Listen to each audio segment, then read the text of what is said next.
Magandang araw po. Noong pang 2002 ay meron pong nakadisplay sa British Museum ng 100 objects. Ang title po ng display or exhibit ay A History of the World in 100 Objects. Noong 2016, dinala po itong exhibit na ito sa National Museum ng Australia. Yung mga directors ng exhibit thought that the history of the world could be told through these 100 artifacts in their museum that changed history. Talaga, pero ito lang ang problema dyan. Kung tayo ang tatanungin mga Christians who comprise the largest religion in the world na meron pong 2.4 billion followers, may tatlong bagay na kulang dyan sa exhibit na yan. Ano-ano po yun? Una, ang krus. Ang ikalawa, ang tumba ni Jesus. At ang ikatlo, yung bato. Yung stone that was rolled away to reveal an empty tomb. Bakit? Kasi without the cross, wala ring tomb. Kung wala ang tomb, wala rin yung stone, hindi ba? At siyempre, kung wala si stone, wala rin yung empty tomb. And of course, without the empty tomb, there is no resurrection. And without the resurrection, sabi nga ni San Pablo, we are, of all people, most to be pitied. Ako po, walang kaduda-duda yan. One cannot tell a history of the world without mentioning these objects. You really cannot do it. Moreover, the three of them are a set. Remove one, and the value and significance of all three disappears. Parang bula. Pero masisisi ba natin ang mga organizers na exhibit na yan? Hindi naman. Kasi they do not have any pieces of the true cross, the tomb, or the stone sa museum nila. They can only work with only the materials that they possess on hand. Sorry guys pero hindi ganyan ang history ng mundo. Kulang. You don't have the cross, the tomb, and the stone. Pero yung wala kayo, nasa amin po yan, No, not the actual physical pieces, but the cross, the tomb, and the stone that are integral aspects of our faith story. Tingnan natin ang bawat isa. Una, the cross. Alam niyo po, ang dami pong skeptics and atheists na nag-i-insist na ang Biblia ay nagsisinungaling pag sinasabi nito na si Jesus daw ay namatay sa krus. Sabi pa ng isang atheist, not sure if you can argue how a man died when there is so much doubt about whether he lived. Naku po, kakaibang mag-isip ito, no? At convinced pa siya na hindi siya sigurado. Noong pong August 2012 naman, itong National September 11 Memorial and Museum sought to have the lawsuit filed by the atheists dismissed. Sabi ng mga contractors na ang museum ay operated by an independent non-profit corporation and its decisions about what to display are therefore not state actions subject to constitutional protection. That the crossbeam is being exhibited as a relic of the 9/11 attacks and not as a religious symbol, and that the museums displaying an object with religious significance does not amount to an endorsement or promotion of a particular religion according to the court documents. Kaya, alam niyo po, noong 2013, sa kabutihang palad, isang US district judge nag-rule na ang krus did not amount to an endorsement of Christianity. The importance or centrality of the cross po for our faith cannot be overstated. Kaya, the cross, my dear friends, is not a lie. If it were, would the many martyrs of Christ be willing to die to defend a lie? Siyempre hindi. Ikalawa, ang tumba, the tomb. Alam natin na without the tomb, the cross fades to nothing more than a heroic story in which the prophet or the hero is killed, and then evil wins. The tomb is important because Jesus died. He was dead. And dead people in Jesus' times were put in tombs. Obviously, if Jesus wasn't dead, then the cross is a sham, bogus, fake, and the resurrection is gone too. Naku po. Ikatlo, the stone. Kaugnayan ng tomb ay ang tombstone. This stone, this enormous chunk of limestone para itakip sa tumba, ito po yung stone which could not contain the Son of God or resist the unfathomable power of God. This stone was rolled away. Tandaan na ang mga guards sa tomb had one job to do.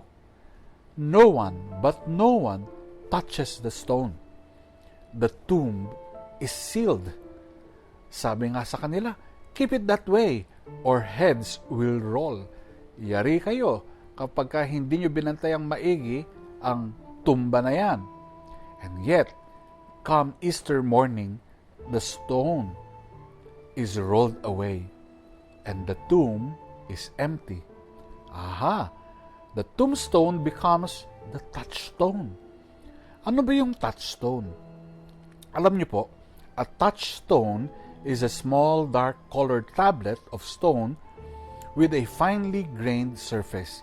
From ancient times, those who tested the value of precious metals like silver or gold would use touchstones to determine the purity and value of the nuggets that miners brought to them for inspection. The stone rolled away from the entrance of Jesus' tomb functions for us as a sort of a touchstone. That stone signifies the power of God. It reveals Easter in all its glory and helps us understand the cross with all of its degradation. Sa pagtatapos, the cross, the tomb, and the stone tell a history of the world not found in most history books. Alam niyo po, itong objects describe a pivotal moment in history which changed its course. The larger question for us po mga kapatid on Easter Sunday is to what extent the cross, the tomb, and the stone have changed our own personal histories. Binago na ba ang iyong istorya ng buhay dahil sa muling pagkabuhay ng ating Panginoon?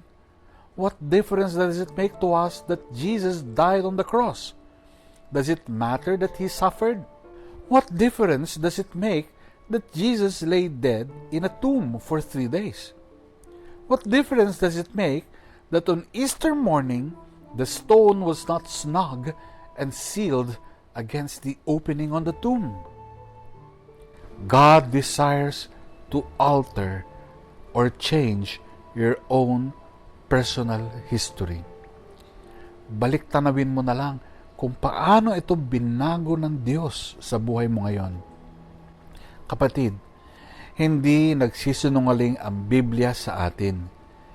Hindi tayo pinagsisinungalingan ng Diyos noon, ngayon, at kailanman.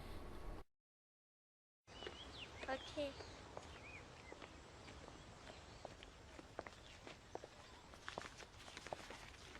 Daddy is the sweetest daddy in the world.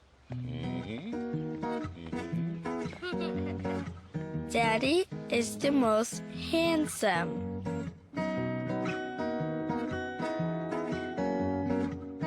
The smartest.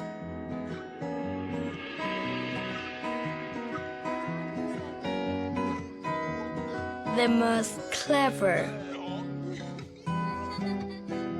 The kindest.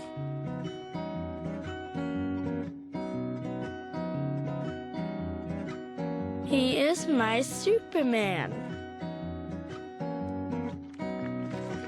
Daddy wants me to do well at school.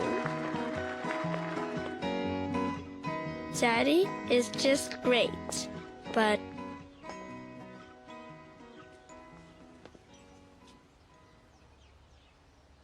he lies.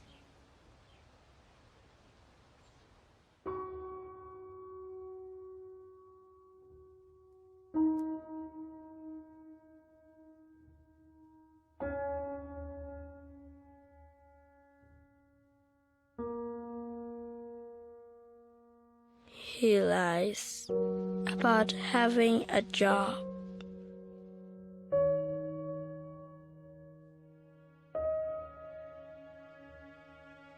He lies about having money.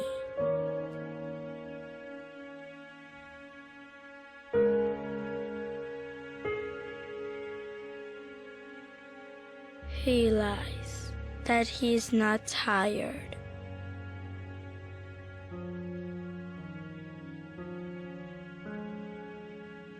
He lies that he's not hungry.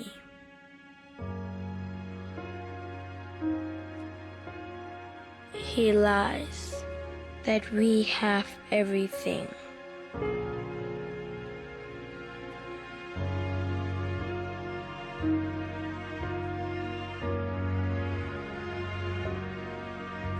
He lies about his happiness.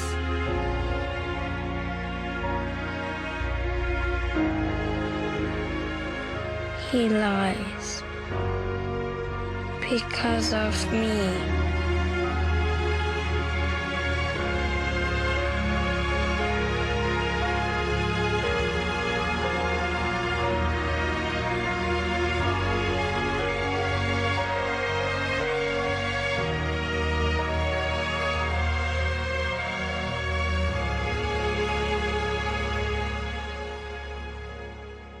Kung mayroon man nagsisinungaling, marahil ay tayo lang ito.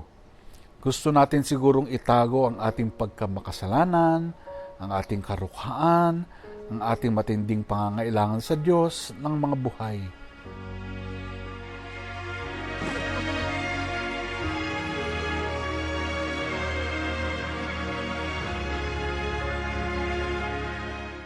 But in the end, we cannot deny that He loves us just the same. Ang krus, ang libingan, at ang bato ay kailanman hindi magsisinungaling sa atin. Ang Diyos ay namatay at nabuhay na magmuli.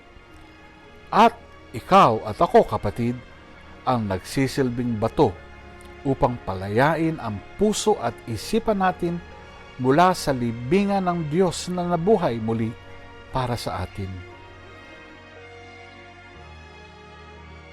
Hayaan mong baguhin ka ng Panginoon, kapatid. Amen.